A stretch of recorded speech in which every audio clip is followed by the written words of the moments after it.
So before we get into the NHL questions, let's bring in NHL great, NHL ambassador for BetRegal, Bernie Nicholls. He's a Toronto guy. I can see his mind's going.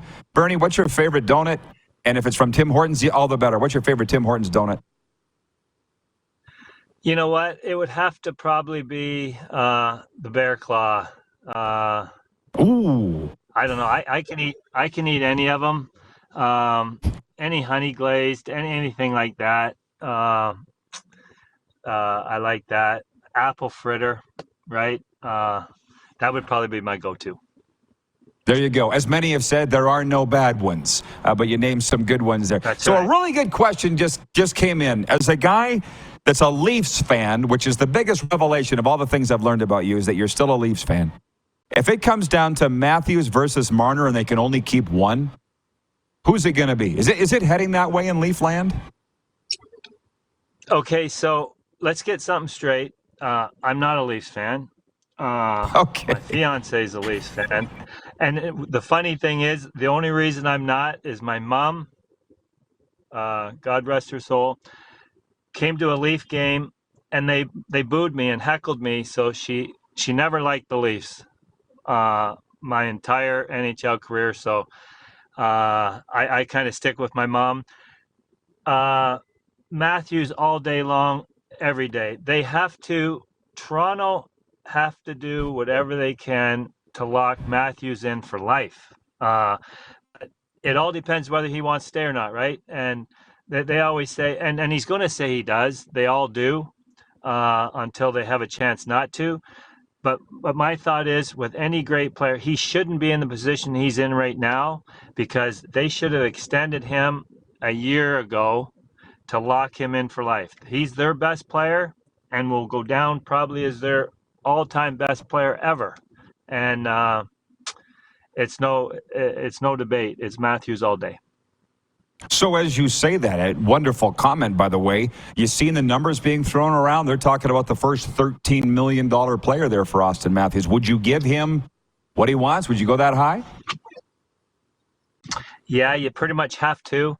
But like I still say the best I ever heard was with Colorado Rockies or Colorado Avalanche when Lacroix called in Patrick Waugh, Joe Sakic, Forsberg. There was about four of them. And they knew they were the best players. They knew they had to get paid the most, but they also knew that if we want to win, you got to take this, and then I can build a team. And if Matthews is a team player, because they can't win, if they give him $13 million, then they can't build around him. They have to work that out. And I know their GM's smart enough to do that, but if Matthews just going to hold a gun to head and said, I need this, and that just may be his way out too, right? If he doesn't want to stay, he's going to demand X amount, and then at the end of the day, he's going to go, hey, I've tried to sign. They wouldn't sign me. I wanted to sign, but no, you asked for, $13 million when you knew they couldn't give it to you. So that's my thought. Wonderful. And I don't want to turn this into a Leafs segment, but my Lord, there's a lot to talk about with the Leafs. Like the goalie, Ilya Samsonov, gets 1 year, $3.55 million in arbitration on Sunday. Is that a good deal for him or the Leafs or both? What do you think? No, absolutely. I think so. And he earned it, right? He came in, he took the job, and he played great. I think he played great. I think their next big thing now is Nylander. And, like I say, I'm not a Toronto fan, but a lot of the Toronto people, they're not big Nylander fans. And I think he's their second best player. I really do. I think he's a better player than Marner. Marner's more valuable because he does more. He kills penalties. But skill-wise, I think he's their second best player. But I don't know. He's going to demand probably a lot too. So whether or not they're going to be able to keep him. But I know they got a lot of moving pieces going right now. I think what they did with Bertuzzi and Domi, I think it's better than the two guys Bunting and Kerfoot. So I think they've improved there, but it's the big four that is going to hold them back. They can't do anything with John Tavares. I think John's at the downside of his career, and his contract's going to hurt them down the line, I think. Bernie, you should be on Hockey Night in Canada because of this analysis, and you also predict the future. You're like a medium, a psychic, because when Boston won the regular season trophy, you said, the President's Trophy, you said, that's the kiss of death. And I'm like, there's no way.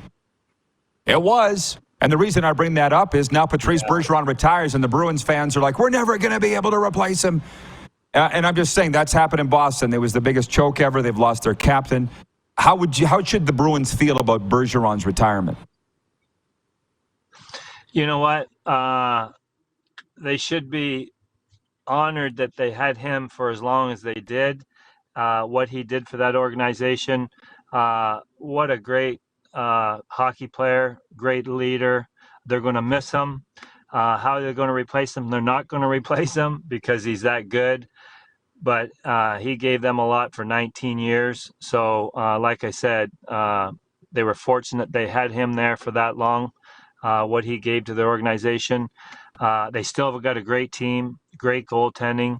They'll find pieces to add because they're not that far away, right? To win the President's Trophy last year shows they had a great team. They just ran into a better team, a hot team that went right to the finals. So they're close, and they may be able to add some pieces to get them to where they need to be.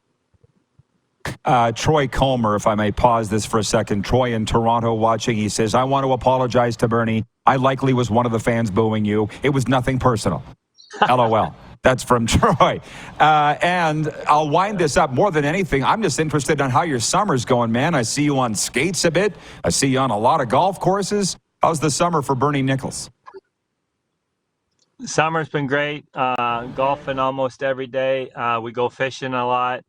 So it's been great. We got a big event coming up here in August. I'm doing a charity event here at home for Feed All For Fun, feed the kids at the schools. So just trying to do my part and enjoying it. Getting ready to go to Nashville to see my daughter.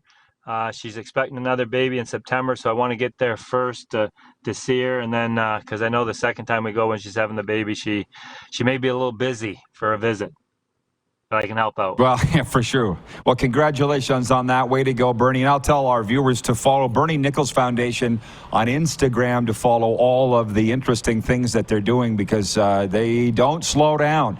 He just said giving back. He does it a lot. Bernie, thanks for this, man. You're the best. Enjoy the rest of summer. We'll chat hockey in the fall. You bet. Thanks, Rod. Good talking to you.